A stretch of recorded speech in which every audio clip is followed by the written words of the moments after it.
తిరుమల శ్రీవారిని AP BC సంక్షేమ శాఖ మంత్రి సవిత దర్శించుకుని మొక్కులు చెల్లించుకున్నారు. ఆలయ అధికారులు దర్శన ఏర్పాట్లను చేసి ఆ శ్రీనివాసుని తీర్థ ప్రసాదాలతో పాటు శేషవస్త్రాన్ని బహుకరించారు. తిరుమల శ్రీవారిని ఏపీ బీసీ సంక్షేమ శాఖ మంత్రి సవిత దర్శించుకున్నారు. శనివారం ఉదయం వీఐపీ విరామ సమయంలో స్వామివారి సేవలో పాల్గొని మొక్కులు చెల్లించుకున్నారు. దర్శనానంతరం రంగనాయకుల మండపంలో వేద పండితులు వేద ఆశీర్వచనం అందించగా ఆలయ అధికారులు స్వామివారి తీర్థ ప్రసాదాలను అందజేసి పట్టు వస్త్రంతో సత్కరించారు.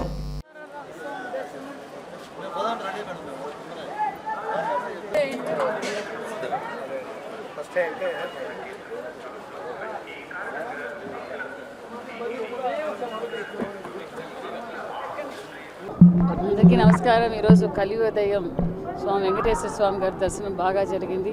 మరి అదేవిధంగా ఈ రాష్ట్రం బాగుండాలి, మా మాన్యశ్రీ ముఖ్యమంత్రి చంద్రబాబు నాయుడు గారికి ఆయుష్యాలు ఇస్తూ భక్తాదులందరితోనూ కొంతమందితో భక్తాదులతో కూడా మాట్లాడడం. భక్తాదులు కూడా ఇప్పుడు వసతులు చాలా బాగున్నాయి. ఇక్కడ భోజన వసతి కావచ్చు, ఇక్కడ వసతి కావచ్చు, అన్నీ బాగున్నాయి. సదుపాయాలు కూడా తొందరగా దర్శనాలు కూడా అవుతున్నాయి.